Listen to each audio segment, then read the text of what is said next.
This lesson will teach me to multiply polynomials and monomials and to multiply binomials. When we multiply a monomial, meaning a term with one piece, to a polynomial or a term with multiple pieces, essentially you're using the distributive property. Distributive property deals with multiplication. It's -8 times 2y, and it's -8 times -1.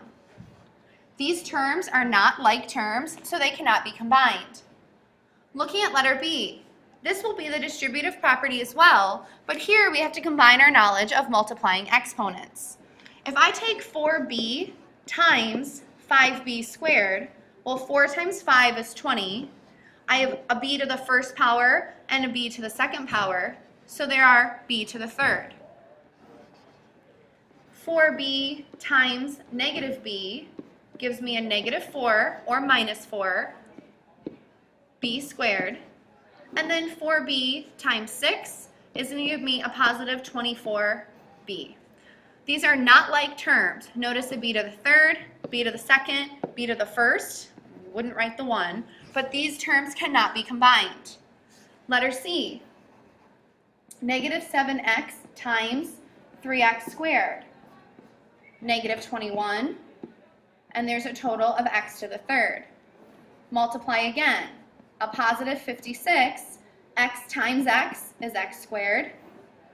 It's going to be a positive 7x. Again, these are not like terms. They cannot be combined. Letter D. Distribute. 3t to the third times 6t to the third is going to give me 18. 1, 2, 3 t's here, 1, 2, 3 t's here. When you multiply like bases, the exponents get added. 6t to the fifth minus 3t to the fourth and a positive 9t to the third. Essentially, every single one of these problems are your exponent rules. When we did 3t to the third times 2t to the second, well, there's your 6. There were 3 t's here, 2 t's here, so that's where the 5 came from. Letter E, -6x to the fourth, a positive 8x to the third, and a -4x squared. Please make sure that your final answers are always written in standard form. Standard form is when the exponents decrease. 6, 5, 4, 3 is in standard form. 4, 3, 2 is in standard form. 3, 2, 1, standard form. All right. Now what we're going to do is to multiply binomials. For these two, I'm going to use the example x plus 3 times x plus 2. This is an example that I just made up. So when we talk about multiplying binomials, a binomial is a polynomial that has two terms. So here is a binomial, here is a binomial. They're being multiplied. There's two ways to do this. The first way is referred to as FOIL, or sometimes referred to also as double distribution. When you take two binomials and think about the concept we just discussed in the previous slide, distribute, we're not just going to distribute the 3 to those values, but we also need to distribute the x to those values as well. So let me show you how this is going to look. If I were to take the x value to the x over here, x times x times x, we're adding the exponents, is x squared. Now I'm going to take the x to this, multiply it by the 2, plus 2 times x. Now I'm going to take the 3 and distribute it. 3 times x, and distribute it one more time. The word FOIL, or the acronym FOIL, stands for first, outer, inner, last. First referring to the fact that we multiplied the first two terms of each. Outer, we multiplied the outer two terms of each. We then multiplied the inner two terms, and we ended with the last two terms. Regardless of whether you think about it as FOIL, first, outer, inner, last, or double distribution, meaning you're distributing twice, we still have four terms in our final, well, not our final answer, we have four terms in our current answer. Notice these have like terms. The x squared has no other squareds to combine it. I have 2 x's and 3 x's, so I have a total of 5 x's plus 6.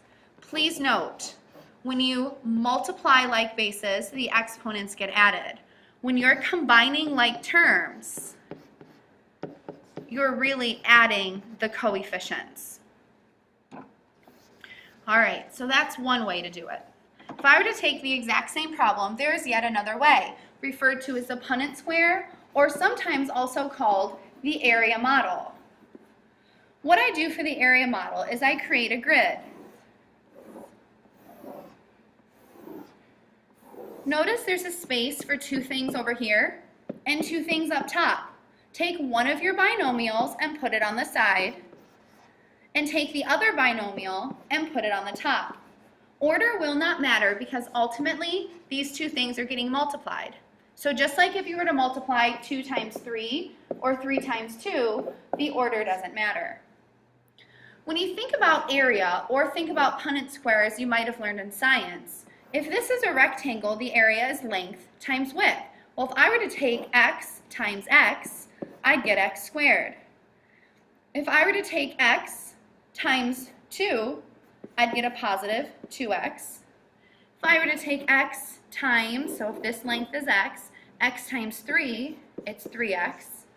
And then lastly, if I were to take these 2 concepts here, here and here, 2 times 3 is a positive 6. The numbers are the same as the ones we just had. Note, we have the x squared,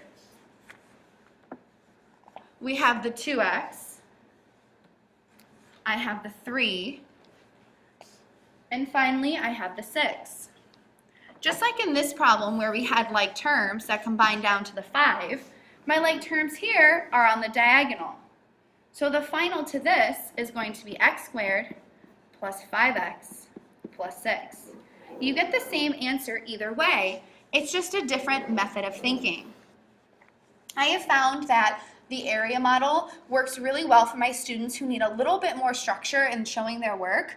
Double distribution, my students that have a little bit better mental math and maybe be able to get away with a little bit less work, very often do well with double distribution. So the rest of this lesson is practice. Number 3, multiply the 2 binomials. For this particular lesson, we're going to do A, B, C, and D. I'm going to try to use each method so that you can see what it will look like. Double distribution. 6 goes to the 2. We're multiplying 6 times the 3, -7 times the 2, and a -7 times the 3. I can combine these terms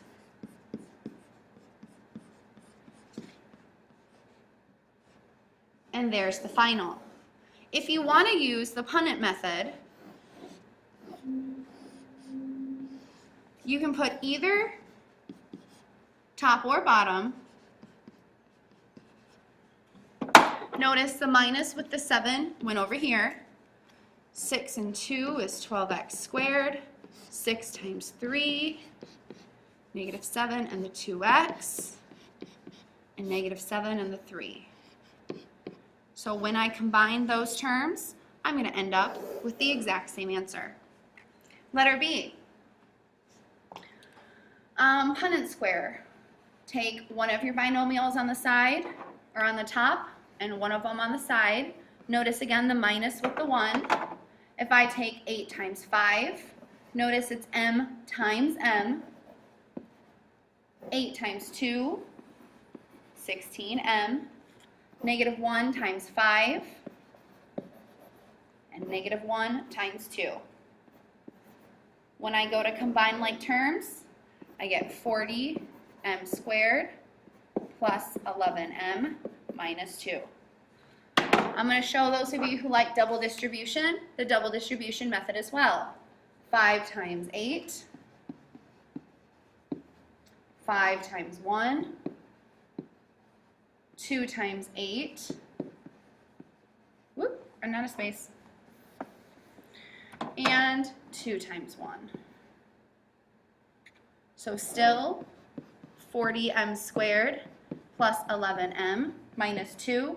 One thing that I did here, don't know if you noticed, but I stacked my like terms so one went under the other, so it helped with combining my like terms. All right, letter C. If you notice in letter C, these polynomials or these binomials are nearly identical. One has a plus and one has a minus. That is going to kind of affect things. Let's go ahead and double distribute. Those first two terms, those outer two terms, the inner two terms, and the last two terms. Here, a negative 2 plus 2 ends up canceling out to being 0. We don't write that there are 0 x's, so here's my answer. Feel free to try it using the Punnett square method as well. For letter D, this problem will drive students crazy. What they want to do is distribute, and I'm here to tell you that it's not going to work. What you're thinking in your brain when you see this problem is you're thinking that if that were multiplication, then I could just distribute to both. But notice, this in your notes was called product of a power. So when you go back and you look at your exponent rules, that idea of distributing that exponent is multiplication. Do it. Go back and look. It was Unit 8, very first lesson. This is plus. It's not going to work this way. Think about what you know about that square. If it were 2 squared, you could go 2 times 2. If it were 2x squared, you could go 2x times 2x. So since it's x plus 3 squared, logically it could follow this pattern here as well, that it's x plus 3 times x plus 3. This particular problem is in a section of multiplying binomials because you essentially have 2 binomials. Write them side by side in order to do this problem. Once you have them side by side, I can do double distribution, the first 2, the outer 2, the inner 2, and the last 2. 3 times 3 is 9. Here, unlike the previous problem where we had a negative and a positive, because the signs are exactly the same, those two center terms don't cancel, but instead 3 plus 3 is 6, and that 9 comes down. If you want to try it using the Punnett square method, it'll work just the same. X plus 3 and an x plus 3. X times x is x squared. X in that 3 is a 3x. 3 in this x is a 3x. 3 and times 3 is 9. So I had a positive 3, still going to give me a 6. Please let me know if you have any questions.